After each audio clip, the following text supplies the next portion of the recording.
to House Bill 5041.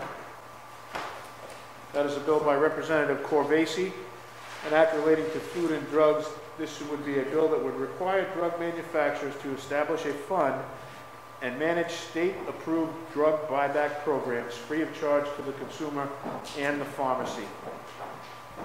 At this time, we have one witness, Mr. Nicholas Doherty, who we heard from on a few other bills. So we're going to raise him on the phone. Are there any questions from the committee for anybody? Okay. Just give us a moment. Is he ready? Yes, he is. Mr. Doherty? Hello, Mr. Doherty. Hello, Nick. Hello. Hey, this is Representative Casey. Welcome back to the committee meeting. We're here on House Bill 5041 regarding the requirement for drug manufacturers to establish a fund and manage a state-approved drug take-back program free of charge to the consumer and pharmacy. You have our attention and you have the floor. Go right ahead. Thank you, Mr. Chairman. Again, I'll keep it brief. For the record, my name is Nick Doherty. I'm the Director of Policy at Pharma in the New England region and based out of Boston. I'm here to testify in opposition of House Bill 5041. Earlier today, we submitted a more detailed statement outlining our opposition to the legislation, and for the sake of time, I'll focus my discussion tonight on two key issues. The first is implementation, and the second is balance of cost and safety concerns. The first issue we discussed is the implementation of these programs on a statewide basis is incredibly complex and takes significant state resources. We've seen in New York, for example, expertise and time of state employees have really been pushed to the limit. So in 2018, this law was enacted in New York, and despite the fact the state already had some experience in the space due to an existing smaller scale program, the regulations implementing the program are still not finalized, and it's not operational. The last comment period was in December of 2019. All the while, similar in Rhode Island, the marketplace is starting to address this issue organically.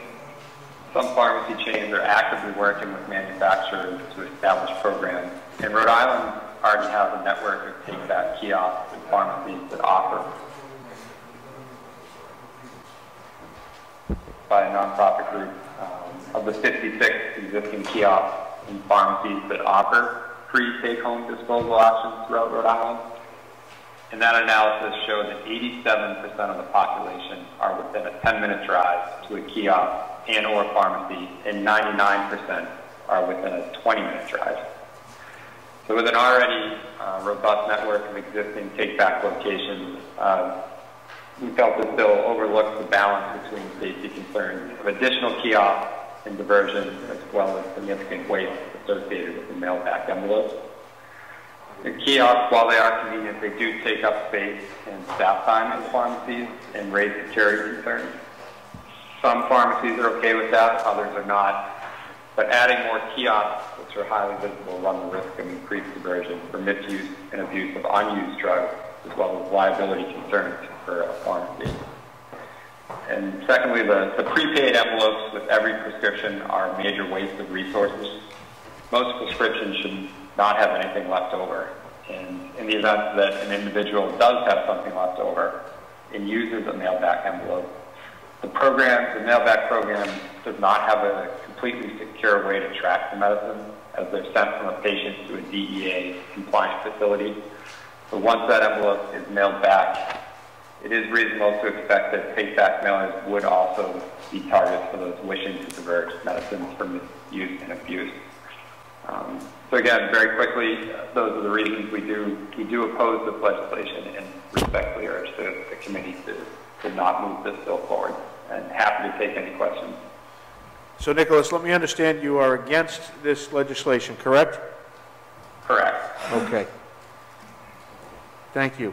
Are there any questions for our witness, Mr. Doherty? Okay, Mr. Doherty, thank you very much. This will close the hearing on House Bill 5041.